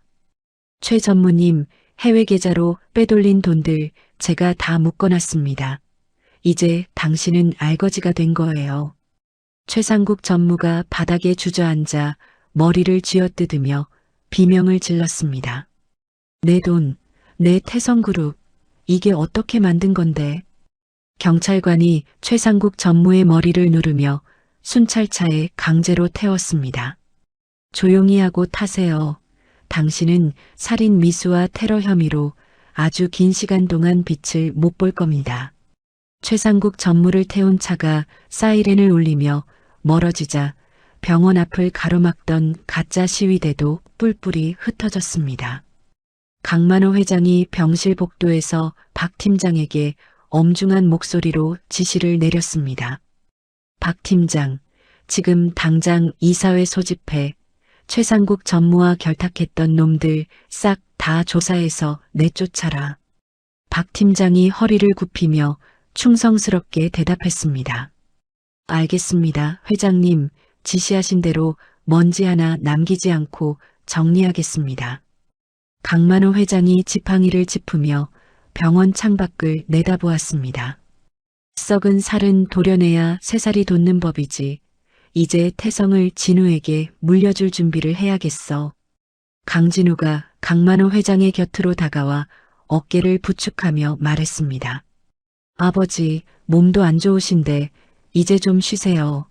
남은 일은 제가 다 처리하겠습니다. 강만호 회장이 강진우의 손을 꽉 쥐며 대견하다는 듯 쳐다보았습니다. 그래, 내 아들 진우야. 이제야 내 마음이 놓이는구나. 네가 태성의 새 주인이 되어야 한다. 강진우가 고개를 끄덕이며 단호한 표정으로 대답했습니다. 아버지가 일구신 태성, 제가 더 단단하고 따뜻한 곳으로 만들게요. 일주일 뒤 강수아는 일반 병동으로 옮겨져 놀라운 회복 속도를 보였습니다. 강진우가 정성스럽게 끓인 죽을 강수아의 입에 넣어주며 다정하게 물었습니다. 수아야, 맛이 어때? 아빠가 만든 건데 먹을만하니? 강수아가 죽을 꿀꺽 삼키며 엄지손가락을 치켜 세웠습니다. 응, 아빠가 해준 게 세상에서 제일 맛있어. 강만호 회장이 병실 문을 열고 들어오며 커다란 인형과 장난감 꾸러미를 내려놓았습니다. 우리 예쁜 손녀, 오늘 퇴원 허락받았다면서 할아버지가 선물 한 보따리 들고 왔다. 강수아가 침대에서 내려와 강만호 회장의 품에 안기며 좋아했습니다. 와, 할아버지 최고. 저 이제 집에 가서 아빠랑 할아버지랑 같이 사는 거죠. 강만호 회장이 강수아를 번쩍 들어 올리며 호탕하게 웃었습니다. 그럼 이제 우리 수아는 할아버지 집에서 공주님처럼 살 거야. 강진우가 짐을 챙기며 그 행복한 모습을 바라보다가 창밖의 맑은 하늘을 응시했습니다. 지독했던 폭풍우가 지나가고 드디어 찬란한 햇살이 세 사람의 앞날을 비추고 있었습니다. 태성그룹 본사 로비에는 강만호 회장을 지켰던 그 해안 절벽의 소나무 동상이 세워졌습니다. 동상 아래에는 강진우가 직접 정한 문구가 선명하게 새겨졌습니다. 생명은 포기하지 않는 자의 것입니다. 많은 시민과 직원이 그 동상 앞에 멈춰서서 강진우와 강만호 회장의 드라마틱한 사연을 이야기했습니다. 강진우는 이제 약초꾼의 낡은 옷 대신 신뢰를 주는 기업인의 수트를 입고 출근했습니다. 직원들이 강진우를 향해 허리를 숙여 인사하며 존경의 눈빛을 보냈습니다. 부회장님, 안녕하십니까? 오늘도 좋은 하루 되십시오. 강진우가 밝은 미소로 화답하며 자신의 집무실로 향했습니다. 책상 위에는 강수아가 그려준 아빠와 할아버지의 그림이 놓여 있었습니다. 강진우가 그림을 보며 다시 한번 마음을 다잡았습니다. 돈보다 귀한 건 사람이고 권력보다 강한 건 가족의 사랑이다. 강진우는 이제 태성그룹의 부회장으로서 그리고 한 아이의 아버지이자 한 노인의 아들로서 새로운 인생의 막을 올렸습니다. 모든 갈등이 씻겨 내려간 자리에는 따뜻한 온기와 희망의 씨앗이 싹을 틔우고 있었습니다. 강진우가 창가에 서서 멀리 보이는 산줄기를 바라보며 나지막이 속삭였습니다. 수아야, 아빠가 너랑 할아버지 평생 행복하게 해줄게. 강만호 회장이 문을 열고 들어와 강진우의 어깨에 손을 올리며 함께 창밖을 보았습니다. 두 사람의 뒷모습 위로 황금빛 햇살이 눈부시게 쏟아졌습니다. 비극을 이겨낸 가족의 위대한 승리가 온 세상을 환하게 밝히고 있었습니다. 강진우와 강만호 회장은 서로를 보며 말없이 웃음을 나누었습니다. 이제 그들에게 남은 것은 오직 사랑과 평화뿐임을 하늘도 알고 있는 듯 구름 한 점 없이 맑았습니다. 강진우가 강만호 회장의 손을 잡고 병원 밖으로 나가는 강수아를 마중하기 위해 발걸음을 옮겼습니다. 희망의 창가가 울려 퍼지는 가운데 세 사람의 발걸음은 그 어느 때보다 가볍고 경쾌했습니다. 생명의 존엄함을 일깨워준 고난의 시간은 이제 아름다운 추억의 한 페이지가 되었습니다. 강진우는 다시 한번 가슴속에 새겼습니다. 사랑이 있다면 어떤 절벽에서도 다시 피어날 수 있다는 것을 말입니다. 태성그룹 부회장실의 넓은 창으로 눈부신 아침 햇살이 쏟아져 들어오고 있었습니다. 강진우가 정갈하게 다려진 수트 소매를 정리하며 책상 위에 놓인 강수아의 사진을 흐뭇하게 바라보았습니다. 강진우가 사진 속에서 활짝 웃고 있는 딸의 얼굴을 손가락으로 살며시 쓰다듬으며 혼잣말을 했습니다. 수아야, 아빠가 오늘도 우리 수아랑 할아버지가 만든 이 멋진 세상을 지키러 나간다. 비서실에서 일하게 된 명석이 서류 뭉치를 들고 활기찬 걸음으로 들어오며 강진우에게 인사를 건넸습니다. 명석이 안경을 치켜 올리며 태블릿 화면을 강진우에게 보여주고는 자신만만하게 말했습니다. 형, 아니 부회장님, 이번에 우리가 발표한 실종 아동 찾기 시스템인 진우 프로젝트가 벌써 전 세계에서 큰 관심을 받고 있어요. 강진우가 서류를 검토하며 명석의 어깨를 가볍게 두드려주고는 부드러운 목소리로 대답했습니다. 명석아, 이건 시작일 뿐이야. 우리 아버지가 30해 동안 겪으신 그 지옥 같은 고통을 다른 부모들은 절대 겪지 않게 만들 거야. 명석이 고개를 끄덕이며 다음 일정을 확인하고는 미소를 지으며 덧붙였습니다. 맞아요, 형. 이제 태성그룹은 단순히 돈만 버는 곳이 아니라 사람의 생명을 구하는 곳이 된 것 같아 정말 뿌듯해요. 강진우가 창밖을 내려다보며 이제는 평화로워진 도심의 풍경을 한참 동안 응시했습니다. 강진우가 자켓을 집어들며 명석에게 가벼운 손짓을 하고는 문을 향해 걸어갔습니다. 나머지 보고는 오후에 마저 하도록 하지. 오늘은 수아가 학교에서 일찍 오는 날이라 아버지랑 같이 마중 나가기로 했거든. 어느덧 태양은 하늘 한가운데로 솟아올라 태성그룹 본가의 푸른 정원을 금빛으로 물들였습니다. 강만호 회장이 편안한 개량 한복 차림으로 흙 묻은 장갑을 낀 채 정원 한 구석에 앉아 있었습니다.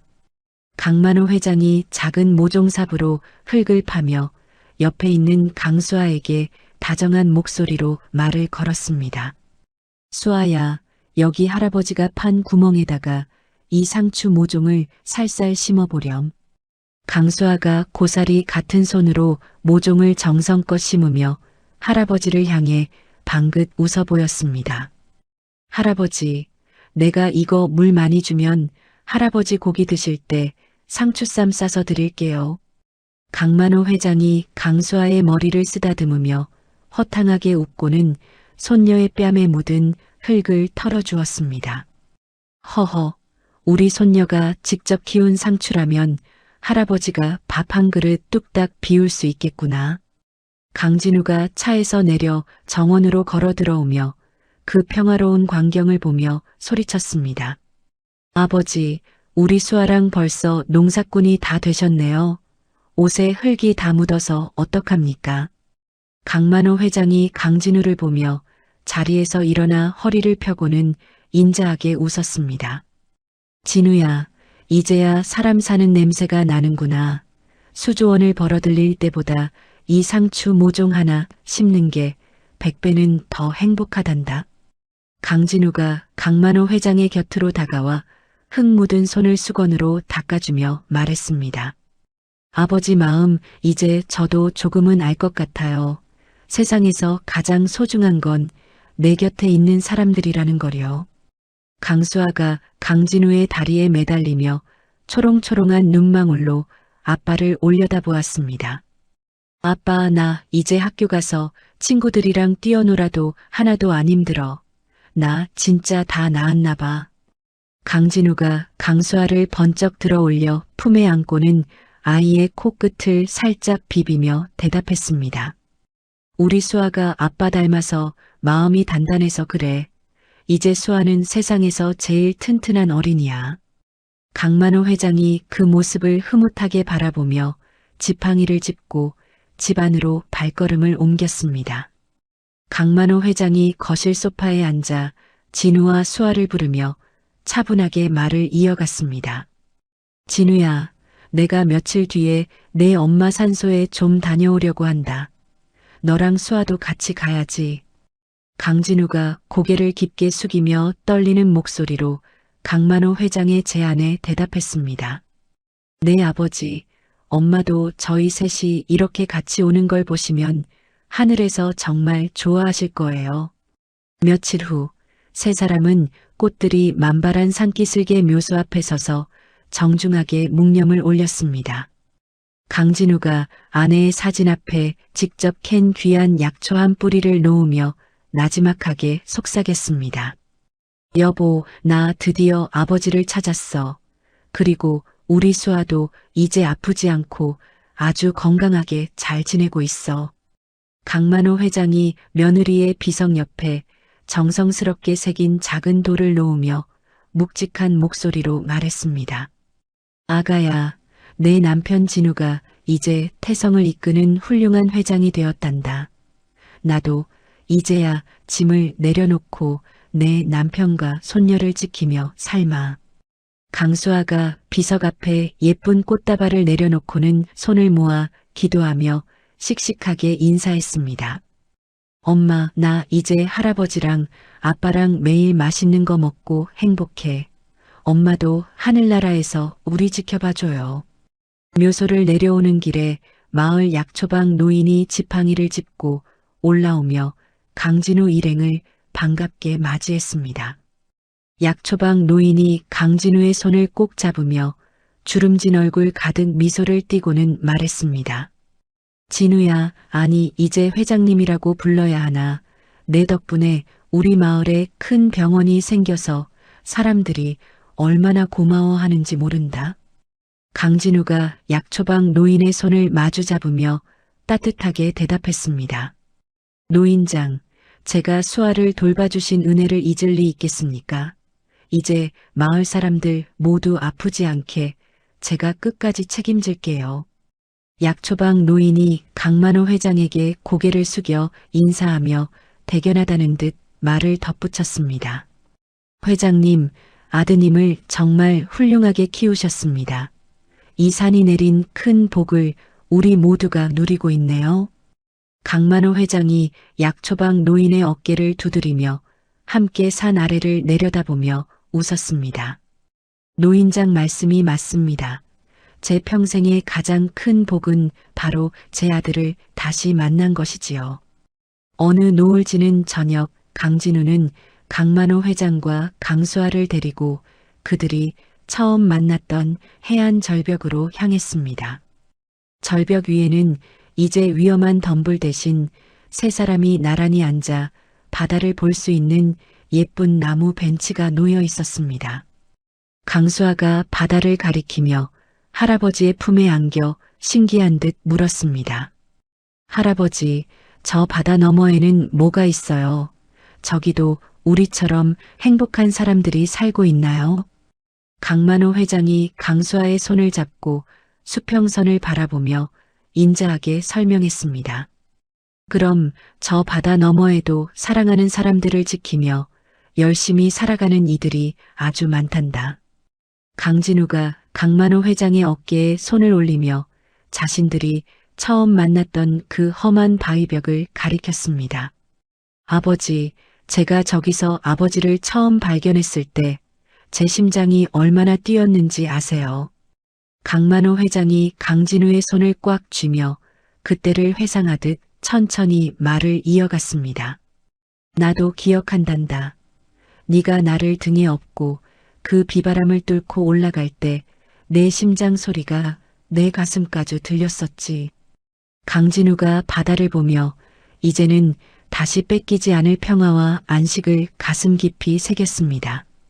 강진우가 주머니에서 아기 때 신발 한 짝을 꺼내 강만호 회장에게 보여주며 조용히 말했습니다. 아버지, 아버지가 30년 동안 간직하신 제 신발, 이제는 제가 소중히 보관할게요.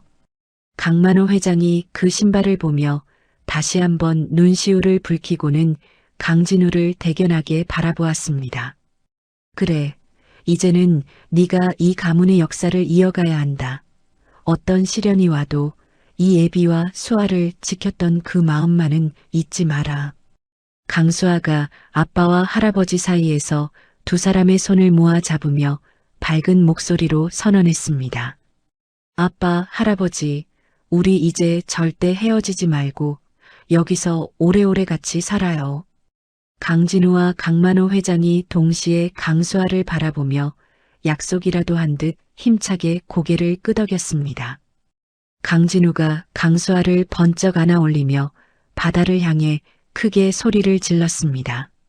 수아야, 아빠가 세상에서 제일 행복하게 해줄게. 우리 가족 사랑한다. 강만호 회장도 진우의 외침에 호응하듯 지팡이를 높이 들고 즐겁게 웃었습니다. 노을빛이 세 사람의 뒷모습을 황금빛으로 감싸 안으며 해안가에는 따뜻한 온기가 가득 퍼져나갔습니다. 바람을 타고 실려온 바다 내음이 그들의 머리카락을 부드럽게 스치며 평화로운 저녁을 축복했습니다. 강진우가 강수아를 다시 벤치에 앉히고 강만호 회장의 손목에 채워진 은팔찌를 확인했습니다. 강진우가 자신의 손목에도 똑같이 빛나는 은팔찌를 매만지며 끊어지지 않는 가족의 인연을 확인했습니다. 강만호 회장이 강진우의 어깨를 토닥이며 이제는 집으로 돌아가자고 제안했습니다. 진우야, 오늘 저녁은 우리 셋이서 맛있는 고기 파티라도 해야겠구나. 수아가 직접 심은 상추도 땄으니까 말이야. 강진우가 강만호 회장을 부축하며 강수아의 손을 잡고 절벽길을 천천히 내려가기 시작했습니다. 그들의 발걸음은 그 어느 때보다 가볍고 희망찬 기운으로 가득 차 있었습니다. 절벽 틈바구니에서 꿋꿋하게 피어난 황금 천년초 한 송이가 세 사람의 뒷모습을 배웅하듯 흔들렸습니다. 생명의 위대한 기적은 멀리 있는 것이 아니라 바로 서로를 아끼는 이 마음 속에 있다는 것을 말입니다. 강진우는 다시 한번 가슴속에 새겼습니다. 사랑하는 가족이 곁에 있다면 어떤 절벽도 두렵지 않다는 것을 말입니다. 모든 시련을 이겨낸 세 사람의 웃음소리가 해안가 절벽을 타고 멀리 울려 퍼졌습니다. 찬란한 노을 속으로 사라져가는 그들의 모습은 세상에서 가장 아름다운 풍경이 되어 남았습니다. 강진우와 강만호 회장, 그리고 강수아의 새로운 인생은 이제부터가 진짜 시작이었습니다. 운명은 이제 그들에게 시련 대신 끝없는 축복과 평화의 길만을 내어줄 준비를 마쳤습니다. 세 사람의 행복한 동행이 이어지는 한, 그 어떤 폭풍우도 다시는 그들을 흔들 수 없을 것입니다. 강진우가 아버님의 손을 더욱 꽉 쥐며 가족의 소중함을 느끼며 한 걸음 한 걸음 내디뎠습니다. 그들의 앞날에는 오직 따뜻한 햇살과 꽃길만이 가득 펼쳐질 것임을 하늘도 알고 있는 듯 구름 한 점 없었습니다. 강진우는 이제 완벽한 행복을 찾았음을 확신하며 자신 있게 집으로 향했습니다. 30년이라는 긴 세월을 돌고 돌아 절벽 끝에서 다시 만난 부자의 이야기 어떠셨나요? 죽음의 문턱에서 마주한 운명적인 인연이 절망뿐이던 두 사람의 삶에 가장 찬란한 희망의 꽃을 피워냈습니다. 우리가 사는 세상도 때로는 험한 절벽처럼 위태롭게 느껴질 때가 있죠. 하지만 진우 씨가 아버지를 향해 로프를 던졌듯 여러분의 곁에도 보이지 않는 따뜻한 손길과 기적 같은 인연이 늘 함께하고 있을지 모릅니다.